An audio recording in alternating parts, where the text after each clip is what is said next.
Hello hi student, welcome to BK exam study. तो चलिए अपने साइंस की क्लास स्टार्ट करते हैं। आज साइंस की क्लास कौन सी? फर्स्ट है। तो चलिए शुरू करते हैं।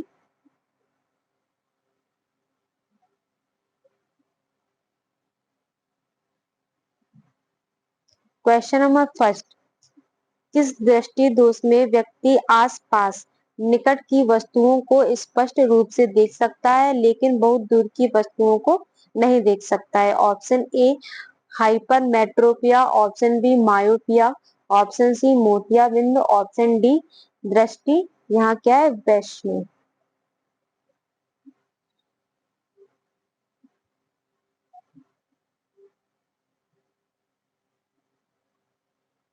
तो इसका राइट आंसर है ऑप्शन बी मायोपिया।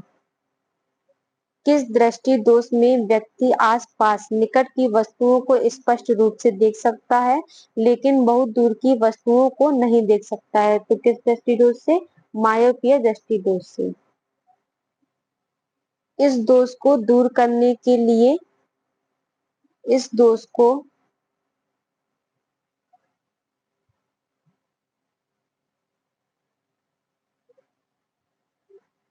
इस दोष को दूर करने के लिए दूर करने के लिए किस लेंस का प्रयोग किया जाता है?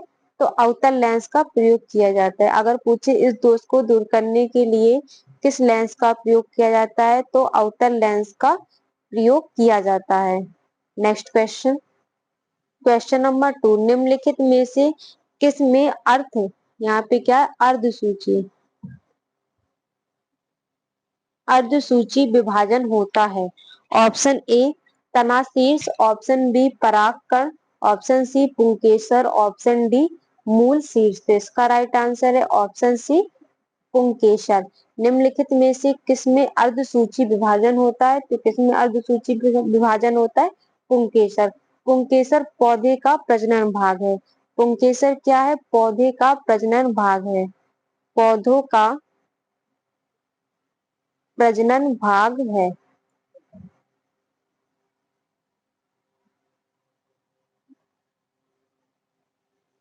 क्या है? पुंकेसर क्या है? पौधों का प्रजनन भाग है जिसमें अर्धसूची विभाजन होता है। जिसमें क्या होता है? अर्धसूची विभाजन होता है। Next question. Question number 3। तरल पदार्थ की तुलना में ठोस पदार्थ की परमाणुओं का विस्थापन किस प्रकार होता है? ऑप्शन ए दूर दूर होते हैं, ऑप्शन बी बारीकी से नहीं बंधे होते हैं, ऑप्शन सी बहुत बारीकी से बंधे होते हैं, ऑप्शन डी कम बारीकी से बंधे होते हैं। तो इसका राइट आंसर है ऑप्शन सी बहुत बारीकी से बंधे होते हैं। तरल पदार्थ की तुलना में ठोस पदार्थ की परमाणुओं का विस्थापन किस प्रकार होता है? तो किस प्रकार होता है? ये बहुत बारीकी से बंधे होते हैं। Next question. Question number 4। गेहूं की बेकिंग गुणवत्ता option sorry dash dash dash के कारण होती है। Option A glutenin, option B gluten, option C glutenic अम्ल, ऑप्शन डी इनमें से कोई नहीं। तो इसका राइट आंसर है ऑप्शन ए ग्लूटेनिन। गेहूं की बेकिंग गुणवत्ता ग्लूटेनिन के कारण होती है। ग्लूटेनिन गेहूं में पाया जाता है। तो ग्लूटेनिन किस में पाया जाता है? गेहूं में पाया जाता है। गेहूं में पाया जाता है।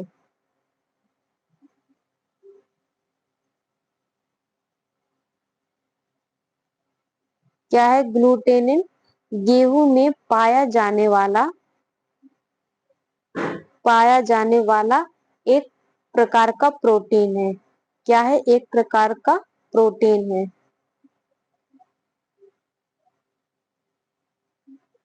कितने प्रोटीन इसमें कितने भाग होता है? तो ये 47% भाग गेहूं में पाया जाने वाला क्या है? प्रोटीन। गेहूं में पाया जाने वाला ग्लूटेन एक प्रोटीन है। कितने परसेंट होता है? तो 47% पाया जाता है। Next question. Question number 5।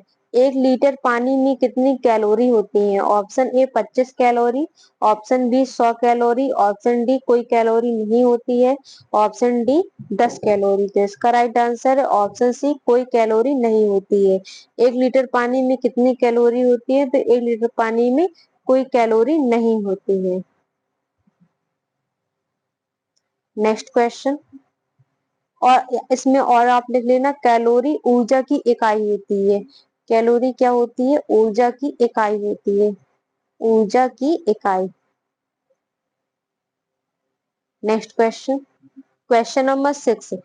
निम्नलिखित में से कौन सा एक शरीर के बाहर खाद्य पदार्थ का अपघटन करके फिर उसे अवशोषित करने वाले जीवों का उदाहरण नहीं है? ऑप्शन ए ब्रेड फफूंदी, ऑप्शन बी ईस्ट,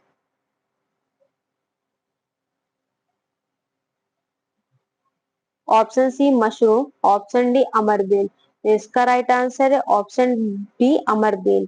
क्वेश्चन क्या पूछ रहा है? निम्नलिखित में से कौन सा एक शरीर के बाहर खाद्य पदार्थ का अपघटन करके फिर उसे अवशोषित करने वाले जीवों का उदाहरण नहीं है?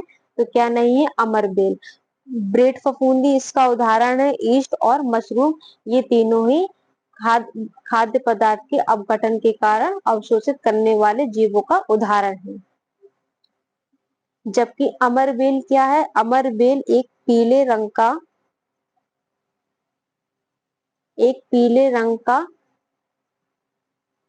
रंग की एक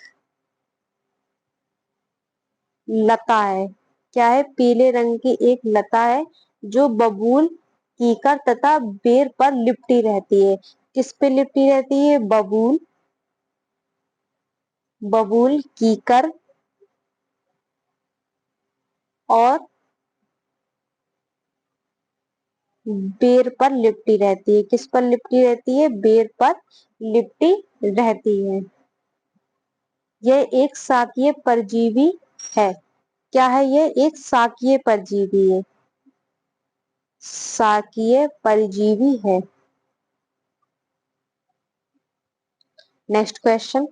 क्वेश्चन नंबर 7। अमाशय में प्रोटीन को पेप्टाइड में रूपांतरित करने वाला एंजाइम है? Option A diastase, option B maltase, option C यहाँ पे क्या है? यूरियाज है, ऑप्शन डी पेप्सिन। तो इसका राइट आंसर है ऑप्शन डी पेप्सिन। अमाशय में प्रोटीन को पेप्टाइड के रूप में रूपांतरित करने वाला एंजाइम क्या है? पेप्सिन। इसमें पेप्सिन में प्रोटीन क्या है? सरलता पूर्वक पेप्सिन में पेप्सिन में इसमें सॉरी इसमें या फिर पेप्सिन में प्रोटीन सरलता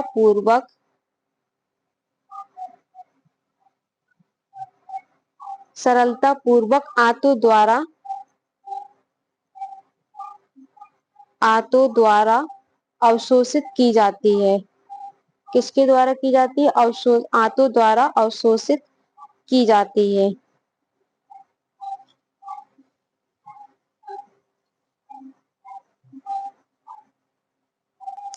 आप लोगों ने अगर ये नोट कर लिया हो तो थोड़ी इसको क्लीन कर देते हैं।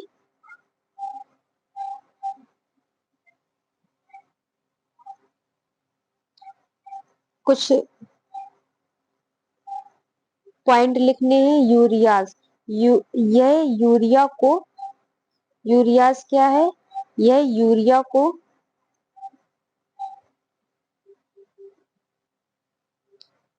यूरिया को CO2 व H2O में परिवर्तित कर देता है।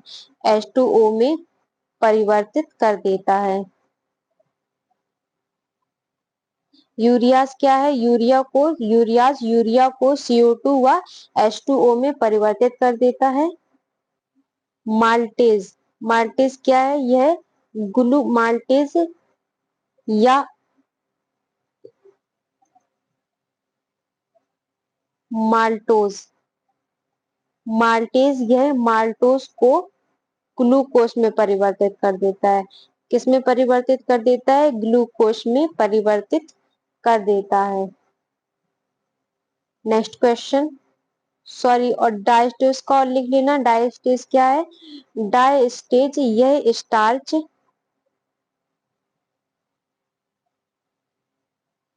यह स्टार्च को मोल्टेज में परिवर्तित करता है। यह स्टार्च को मोल्टेज में परिवर्तित करता है। मोल्टोज में परिवर्तित करता है। Next question, question number 8। Baking soda है। Option A sodium hydrogen, option B carbonate sodium, option C carbonate sodium कार्ट्रेट, ऑप्शन डी इनमें से कोई नहीं। यहाँ क्या है? ऑप्शन ए में sodium hydrogen carbonate. Sodium hydrogen carbonate. तो इसका राइट आंसर है option A sodium hydrogen carbonate. Question क्या पूछ रहा था? बेकिंग सोडा है, तो बेकिंग सोडा क्या है? सोडियम हाइड्रोजन कार्बोनेट, या इसे बोल सकते हैं सोडियम बाइकार्बोनेट। क्या बोल सकते हैं? Sodium bicarbonate.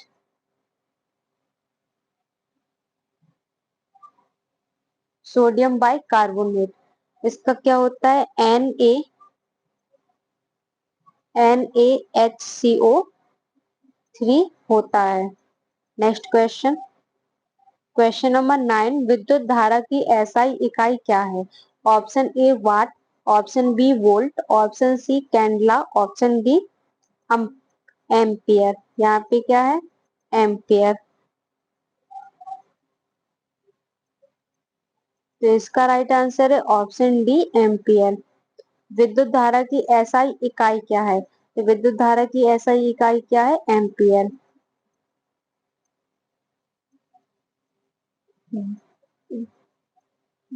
वाट, शक्ति, इसकी एसआई इकाई वाट होती है। वाट की शक्ति की एसआई इकाई क्या होती है? तो वाट होती है। शक्ति की एसआई इकाई क्या होती है? वाट होती है। विद्युत विभव की एसआई इकाई क्या होती है? विद्युत विभव की एसआई इकाई वोल्ट होती है।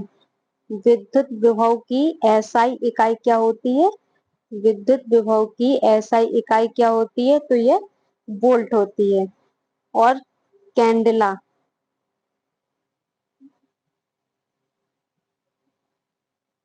कैंडला दीप्त तीव्रता, दीप्त तीव्रता की इकाई एसआई इकाई क्या होती है? तो कैंडला होती है। Next question, question number 10। बारिश की बूंदें डैश डैश डैश के कारण गोल होती हैं। ऑप्शन ए लगातार वशीकरण, ऑप्शन बी जल की संयंता, ऑप्शन सी वायु घर्षण, ऑप्शन डी जल के पृष्ठ तनाव। तो इसका राइट आंसर है ऑप्शन डी जल के पृष्ठ तनाव।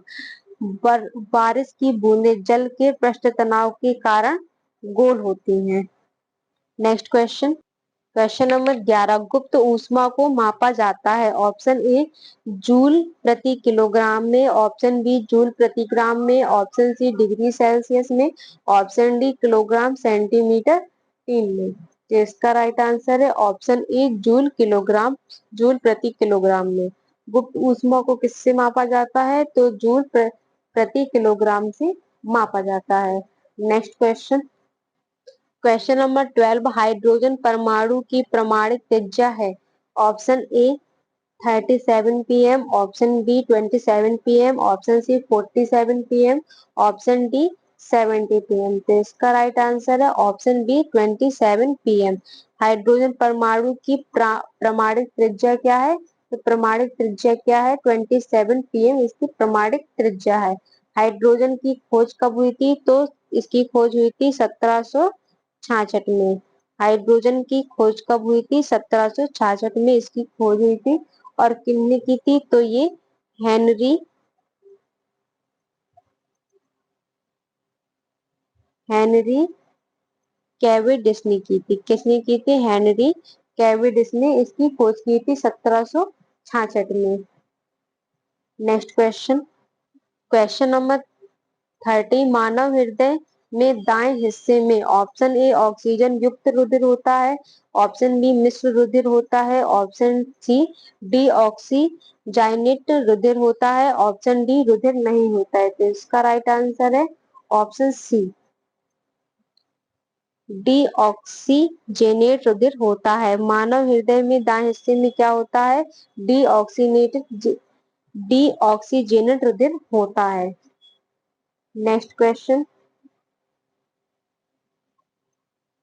क्वेश्चन नंबर 40, ओमेगा 3 वसा अम्ल डैश डैश डैश में उपस्थित होता है। ऑप्शन ए मछली, ऑप्शन बी अखरोट, ऑप्शन सी दालें, ऑप्शन डी ए और बी दोनों। तो इसका राइट आंसर है ऑप्शन बी अखरोट। सॉरी इसका राइट आंसर है ऑप्शन डी ए और बी दोनों। ओमेगा 3 वसा अम्ल ए और मछली और अखरोट दोनों में होता है। किस में होता है? मछली और अखरोट दोनों में उपस्थित होता है। नेक्स्ट क्वेश्चन, क्वेश्चन नंबर 50, आवेशित की गई एक वस्तु द्वारा किसी अन्य आवेशित की गई वस्तु अथवा आवेशित न की गई वस्तु पर लगाए गए बल को क्या कहते हैं? ऑप्शन ए चुंबकीय बल, ऑप्शन बी विद्युत स्थैतिक बल, ऑप्शन सी गुरुत्वाकर्षण बल, ऑप्शन डी यांत्रिक बल। तो इसका राइट आंसर है ऑप्शन बी विद्युत चुंबकीय बल। क्वेश्चन क्या पूछ रहा है? आवेशित की गई एक वस्तु द्वारा किसी अन्य आवेशित की गई वस्तु अथवा आवेशित न की गई वस्तु पर लगाए गए बल को क्या कहा जाता है, क्या कहते हैं? तो क्या कहते हैं? विद्युत स्थैतिक बल कहते हैं। तो आज की क्लास यही खत्म करते हैं, मिलते हैं हमारी नेक्स्ट क्लास पे। अगर आपको हमारी वीडियो पसंद आती है तो प्लीज चैनल को लाइक करें, सब्सक्राइब करें और कमेंट में जरूर बताएं कि आपको क्लास कैसी लगती है। तो मिलते हैं नेक्स्ट क्लास पे, तब तक के लिए बाय, ऑल द बेस्ट।